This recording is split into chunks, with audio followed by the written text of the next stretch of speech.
anytime I was talking to people in the first month after I got out, um, it was almost like as the words were coming out of my mouth, it was almost like I was hearing it for the first time too. It wasn't almost like that, it was like that, which was like living in a psychological thriller. I was saying things that I had never blocked out. Like it's not like these were repressed. I guess they were just suppressed.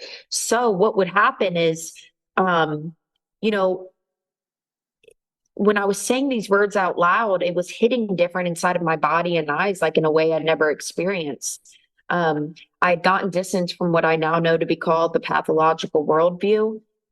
These words coming out of my mouth they would make both me and the person I was telling it to clasp their mouths and burst into tears at the same time as me, because these are things and words, again, that I didn't black out or forgotten about. And what also would happen is in this first month, I would debate the people in my life fervently. Like I heard it said once as having the pathological person's serpent voice in your head. I was talking to him and debating with him in my head for like 2 months. Like I would even almost like out of a movie, I would even like knock on my head a few times and just be like, stop. So every single excuse or thing that he gave me to keep me down, I would argue with that voice. And it made me realize the more that I came out of the fog, it was becoming more and more apparent how I had these two things inside of me and that some mind control had happened. I mean, he was living inside of me. And he was talking to me. I realized that before every thought I had, I was running it by what he would say or what he would cut me down with. So I must have been doing that the whole time. So what it took it was like blood coming back into a limb. It took time apart as these debates would happen in my head with his voice and mine. His arguments started getting weaker and weaker. My cognition was coming back. I wasn't losing my keys anymore, which, I later realized he was hiding from me to disorient me.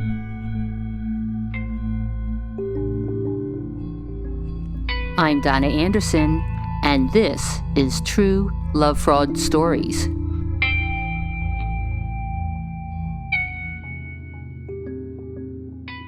This is the conclusion of our story called Love and Losing My Mind. It's the story of the 2.5-year relationship between a woman whom we call Susanna and a man whom we call Luke. All names have been changed to protect the privacy of everyone involved. In part 1, Susanna tells how she wasn't initially attracted to Luke, but slowly fell for him. In part 2, Susanna describes her struggle to trust Luke, only to learn that she was right to doubt him all along. In this episode, Susanna explains who, or perhaps what, she believes Luke really is, and how she approached her recovery. And I'm excited to talk about this. So I'd said before, my two favorite topics my whole life have been psychological thrillers and cults. I've been fascinated. I've seen every cult documentary. I've seen every psychological thriller. My God, I never thought I'd be living it. And that's the best way to describe it. What happened when he left was coming out of a cult and literally living in a psychological thriller, in the sense that things were happening in my body and my mind that I did not even have the neural pathways for. I don't know if it's from being in recovery or just how I am. I don't know how to stay down. Like, I don't know how to stay still. I'm someone that if I'm depressed, I am outside. I've got to keep moving. And I'm an external processor. So I call all my support. I call my mom. I call my closest friends. I call my aunts, call my brother. And all I could tell them was, I said, just tell everyone, we broke up. Please just tell everybody. I knew something massive, of a massive proportion of injustice had happened, but I didn't have the evidence. I couldn't believe it. These impossible things to describe, like these things that were impossible to describe because they were impossible to see, but they were just felt. Like, imagine I was the only person who can fight for yourself. For the first time, nobody can help me. Nobody even has an inkling of where to lead me. It's like you must rely on the massive confusion and weight you feel to be translated somehow. I'm not backing down if somebody says it's not a big deal, which nobody said it wasn't. But, it's like, it was just even more maddening because I realized the difficulty in communicating it each time more and more. My mind was warped and stuffy. But then this thought came over me one day. One day, I was like, you know what? Only one person has ever treated me this way ever in my now 28 years of life. Only one person has ever said these horrible things about me. Um, and I was like, Susanna, why are you just all of a sudden having panic attacks for the first time in your life in a small sliver of time, and 9 of them? So I didn't have my voice yet, but at that point, the weight of knowing I had to be my only advocate required more mental strength and energy than I don't think I'd ever been in a position to realize that I had. I just had this feeling of, what was that? And I had this feeling of, he's counting on me to stay down and not think about it. But how could somebody not think about it? Susanna had experienced rough times in her life, but she'd never felt a trauma like this. It was so big and so far-reaching that she didn't have a choice about how she processed it. I was fluctuating between immense sorrow and immense rage. Donna, I mean, like, I didn't know my body was capable of producing this much anger. I mean, it came to the point that I was afraid for my health. And in anger fluctuation, I would beg and pray for the sadness one to come back so I could get relief. And when the sadness one got real bad, I would beg and pray for the anger one to come back. It was extremes. I would never, ever have the words, I know what heroin withdrawals feel like. And I will say that this felt like heroin withdrawals times 1,000. I was crawling out of my skin. I couldn't stay still. I had no idea what to do. Nobody knew how to help me. I knew that this was massive. Like, I just can't stress enough. I mean, the rage. And so at first, all I could process was the actual betrayal. I was having nightmares about them having sex. I was having graphic visuals, even though I didn't see it, of them having sex. I would wake up vomiting, thinking about them having sex and being all sweaty and laughing about me and laughing about me being scared and hurt. I mean, the rage and the sorrow and the I didn't consent to this. I didn't consent to any of this, and here I am having to deal with it.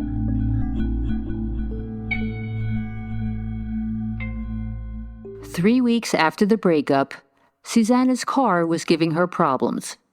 She needed a new one, so she went to a car dealership with her mother and brother. While there, Susanna received a phone call from one of the young women whom she sponsors in recovery. The woman told her shocking news. Luke had gone to New York with one of her friends. He was spending a weekend trip with a girl that was younger than me, looked very naive, was in recovery. She had just gotten out of a relationship and had just moved apartments, just like me. And they were in New York together. I literally died at that car dealership. That's the best way I could put it. I could go on and on about how awful that was, but I did. But then that was about to be my saving grace because of this. The fact that he did that when he did saved my life because this moment of clarity came over me where all the emotion went away. And it was almost like I had this objective outsider looking down on it. And I go, wait a second, that's objectively weird. Like, say if you had even fallen out of love with someone for this time, it, any normal person would either not feel the desire to do something like that, or they will have known, I just screwed up this very serious relationship. I've got no business being or doing anything with anyone other than some soul searching, And so again, it was like the emotion was taken out of it and I was able to see it objectively. Susanna started thinking about Luke's relationship history, particularly the woman he dated before her, Jessica. He had told her that Jessica became so anxiously attached to him that she stopped doing what attracted him to her in the first place. Susanna realized that she had behaved in exactly the same way. That's when Susanna knew that she and Jessica needed to talk. She reached out to her on social media. Jessica messages me back. She says, absolutely, let's get together. We meet up in person. We couldn't believe the first thing that we related on was Jessica was like, would he ever go icy cold silent on you with the black eyes?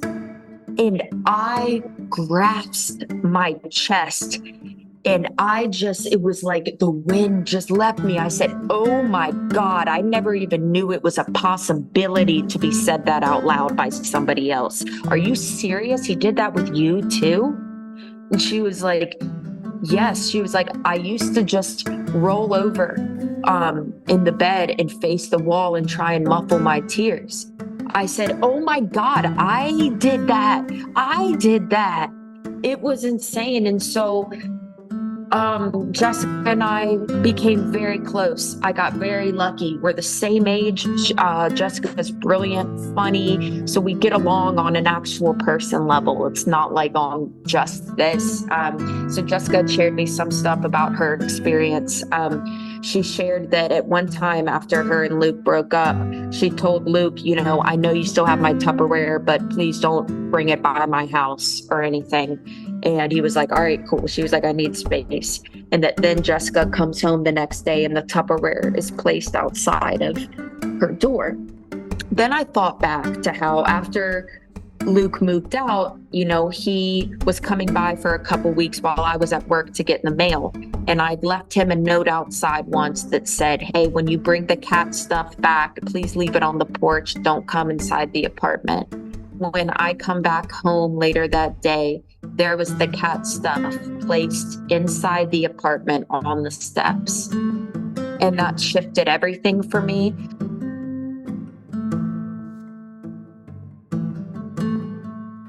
Who does this?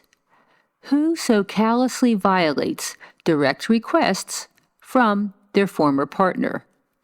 What was wrong with him? Susanna searched the internet for explanations. There's this thing called alexithymia. It's where people don't feel emotions correctly or something. Okay, he has that. But then I would look at the bigger picture and more symptoms and I'd be like, no, that's not him. And then I started reading about narcissism, but anytime I saw something online about that, it was describing things that were not him. After all, my therapist the entire 2 years would be like, well, we know he's not a sociopath because. Then I started seeing a description of a covert narcissist, which made a lot more sense. Brooding, moody, everything about Luke, it fit, right? Susanna then came across information about psychopathy. She found Dr. Robert Hare's Psychopathy Checklist Revised, a well-known instrument that measures an individual's level of disturbance. She looked at the list of psychopathic traits and behaviors, and Luke had almost all of them. the narcissism description fell short, or the sociopath almost felt a little short. None of it felt short with the psychopathy. And another thing that made me think that is that as I was telling some people about this, they go, "Oh, that sounds like Satan. Like that's like how Lucifer is described in the Bible." I didn't really know what the concept of sadism meant. I thought it was just something with Satan. I didn't know that the definition was as simple as um, a person who derives pleasure from causing harm to others. Um, and the more I would talk about this, the more I'd be hearing it out loud for the first time. And I would just be like, oh my God, that's insane. Why would anybody do that? Susanna was beginning to understand that there was something seriously wrong with Luke. Here's the moment that changed it all. I was standing in my apartment. It was probably about 2 a.m. And all of a sudden, something came into mind.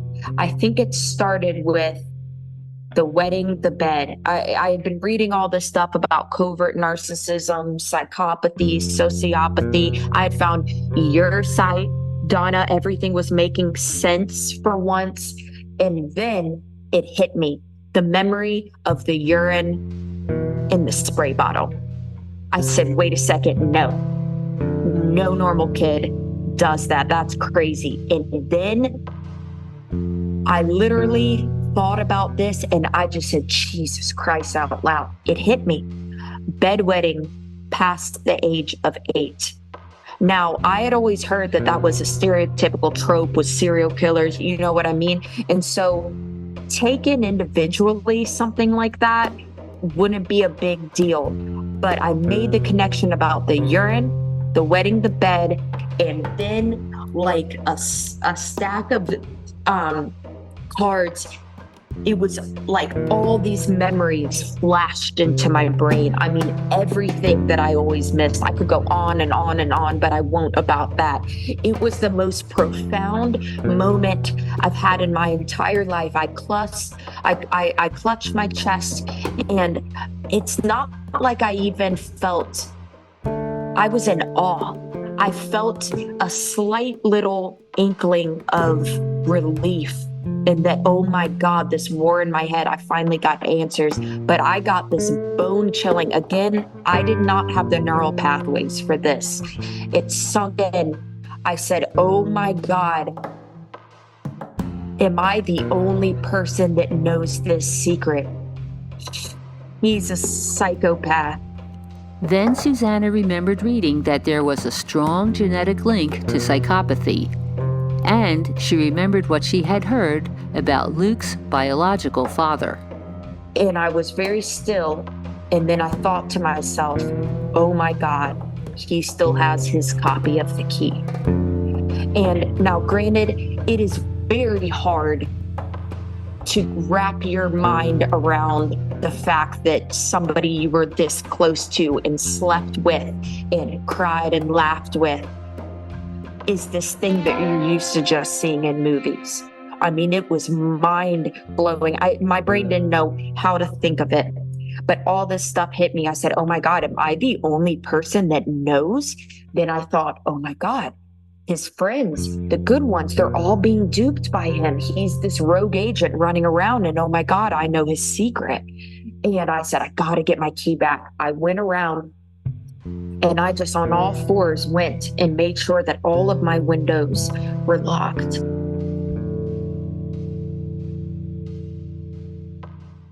The next day, Susanna called Jessica and told her that she believed Luke was a psychopath.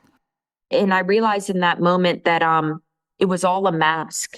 It felt like having this empty skin laying on the floor in our apartment, like a snake had shed it on the way out. I realized, I said, oh my God, the person I'm missing, the person I'm loving doesn't exist. You know, I almost even felt an anger at the disrespect it was to just leave me with that to like toss out in the trash, you know? And I loved what I thought that mask was, down to the little girl in me. And, and it was as disrespectful as it felt. It felt like I was being stranded, sitting in this land of our world alone with the wind blowing and all these boxes of heavy, multi-textured memories dumped at my feet. Um, and it's like he just left it like trash for me to deal with. Susanna had to get her key back, but she didn't want to call Luke. Instead, she called his friend and sponsor, Tim, and asked him to help. Tim said he could get the key back. They planned to meet up. I was so traumatized. I mean, my heart was like pounding, and I had this decision. I was like, okay, he either is a good guy that's being duped by Luke too, or he's the same thing as Luke. But here's the thing. I was only just wrapping my head around the fact that something like Luke existed. So I was more willing to bet that Tim was not one, because how could that be?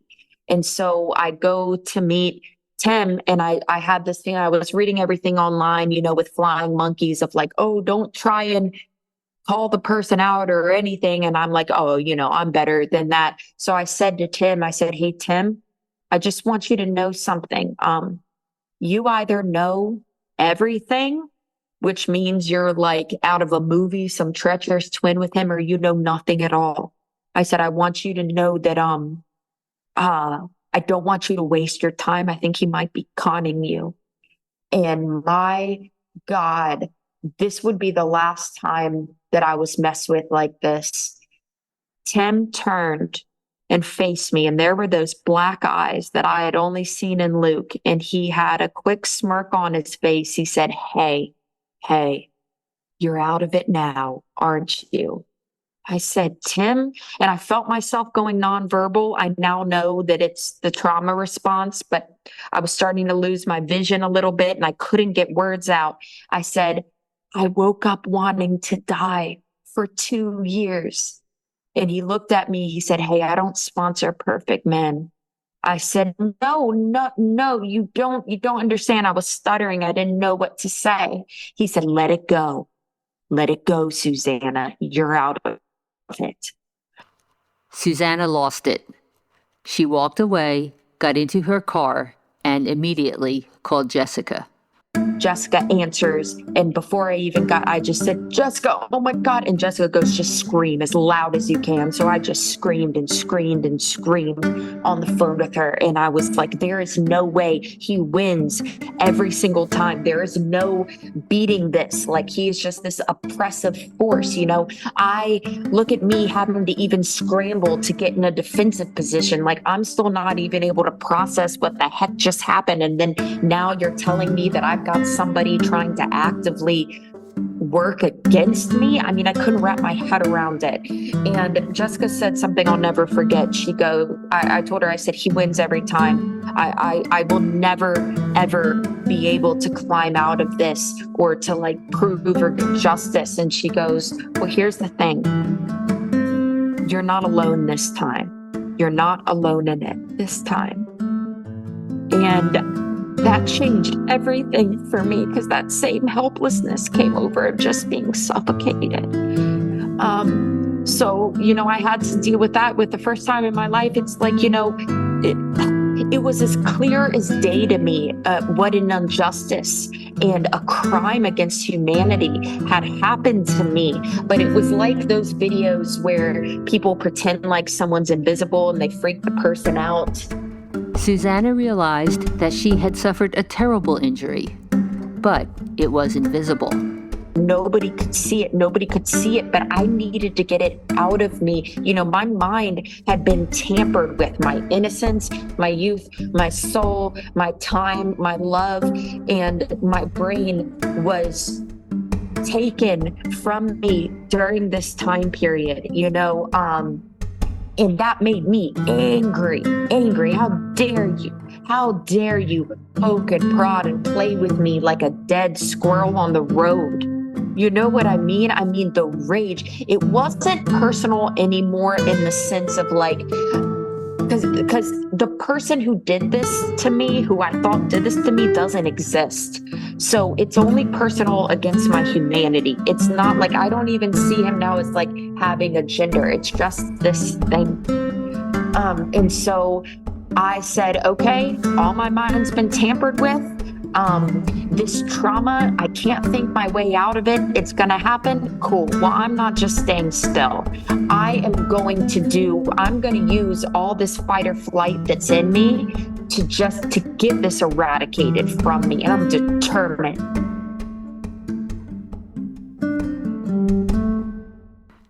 Despite her determination, Susanna found that her brain could not figure out what she should do. She couldn't think her way out of this. She had to find another way. Susanna needed to put her body in the driver's seat. I realized that anytime I made, like, say, an appointment with someone to catch them up with what happened, it would take hours and my brain would be so impaired. And even though my fight or flight said, you need to spring to action, you have got to fight for this, you have got to fight for your sanity, you got to blah, blah, blah, you got to all of this, my body was like, hey, we cannot do this. And so eventually, from not putting myself in these positions, I got a little bit more peace. I started living a gentle life. I needed to tell a lot of people at first because the cognitive dissonance hadn't been resolved. But the more I was sure and things had been thought out, my body had us be totally okay with only having a couple people of support that we talk to and about it, and we were able to keep it like that. And then my body told me to try and live as normal as possible of a life outside of this to help you with your individuation. That idea just came to me. So for me, I said, you know what? I'm going to purposefully choose to hang out with people that don't know about the abuse because I want to see myself through their eyes. I don't want this to define me. Experts in human development describe the process of forming a stable personality, separate from parents and others, as individuation. After her involvement with Luke, Susanna had to rebuild herself, separating herself from the mind control that she had experienced. There were times that when I was individuating, when it was thawing and his voice was becoming more separate from mine and getting smaller, I realized that I was left with the shell of what I was prior to the mind control. So it was this out of body experience where I had to go back. I had to look at photos of me when I was younger. I had to go to my childhood home. I had to spend time with people that knew me before this relationship. I even went to my mom's house and I climbed up in the tree that I used to climb when I was a little girl, and I sat in there and I just closed my eyes and I just prayed. I said, come back, come back. Like, to me, of this is who you are. You were the girl that was watching late night with Conan O'Brien with her dad and her brother. You were okay. You were good. You were sweet. You have been loved by everybody, and you are somebody. And I had to do that. I had to see that the qualities in me that were targeted by him make me a perfect person for any other relationship. If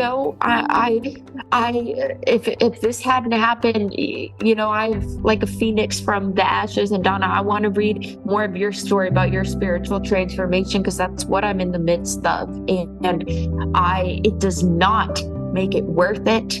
That shouldn't have happened. I am equal parts a victim and a survivor. I get to call myself a victim because I was victimized and I wasn't allowed to view myself as that for a while. But yes, I survived too. Susanna realized that talk therapy alone wasn't going to help her. She needed physical approaches. So she did yoga. With her mother, a psychotherapist, she also explored different modalities of EMDR therapy. my body told me, it said, listen, you've realized that your brain cannot overpower this. You are very, very traumatized, and it is going to be a while. And so then I made the decision. I said, okay, I can't think my way out of this and just jump in to living like nothing happened. So if I've got all of this emotion still inside of me and this time on my hands, I'm not just going to stay idle. I am going to do and learn and expand everything possible I can to eradicate me from this. I will never get justice with him, but what I can do is get justice for myself and remove the tampering that's been done to me. That's the only thing I can do, and it's truly the most important thing to me. I started listening to my body. I make sure that I am being equal parts social, but equal parts taking time for myself. I say a lot of no's so that I can say yeses in the future. Exercise was a big part of Susanna's recovery program. I joined all these different bike groups in my city, different genders, different ethnicities, different ages. I'm just riding with these new groups of people. I'm doing that. I'm doing everything. And, one thing I was so proud of my body for was that I didn't close off and get distrustful and bitter. The opposite happened.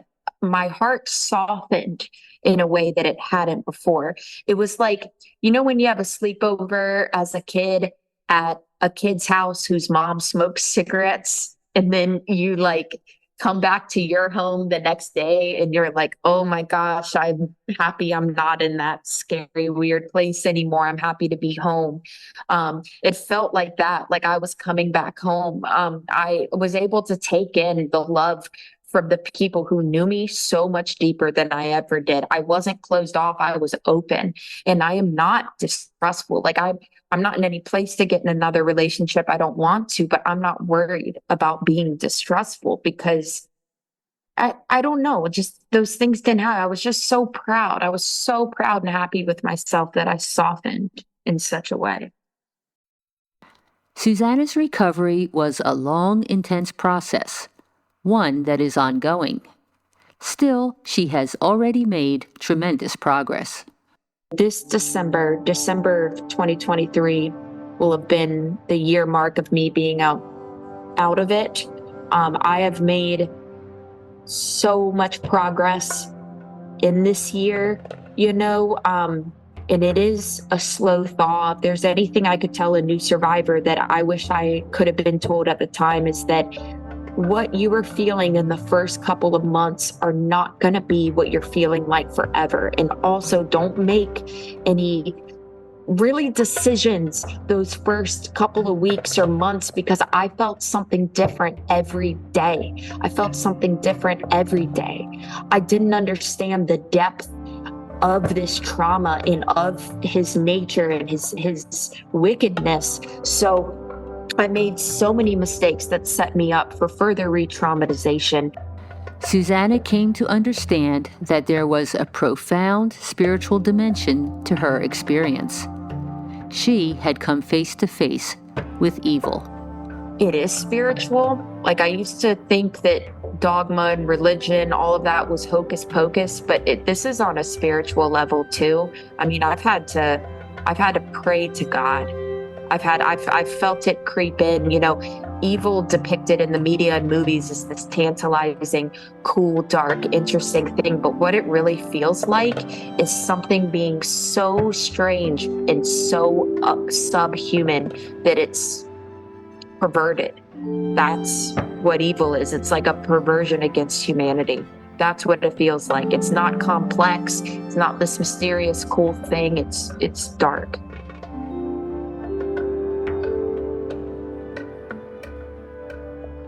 I'm Donna Anderson, and this is True Love Fraud Stories. In the next episode of this podcast, you'll hear from Jessica, the woman who also dated Luke, and it almost killed her. I also invite you to listen to expert commentary related to this story.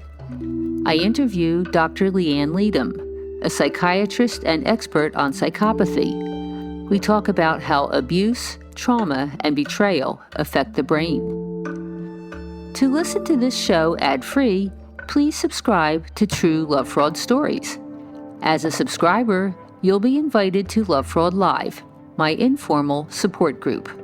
I do a short presentation about sociopaths and narcissists, and then answer your questions.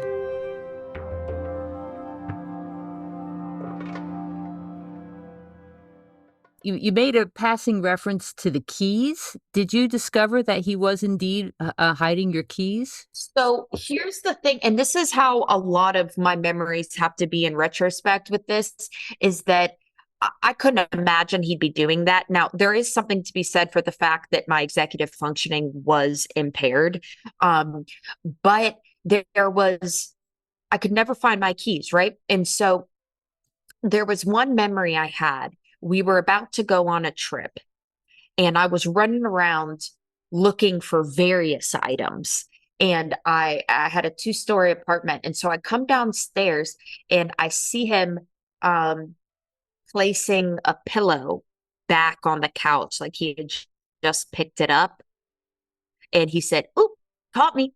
And I said, "What are you doing?" He said, "I think I found your keys." And they were behind the pillow. And he was just messing with that pillow. And he turned around. He didn't jump. He never jumped. He didn't have a startle response. So I just had to go by his face. But that clicked with me. And it's like, my executive functioning, my brain was still injured when he left. But as soon as he left, I didn't lose my keys anymore.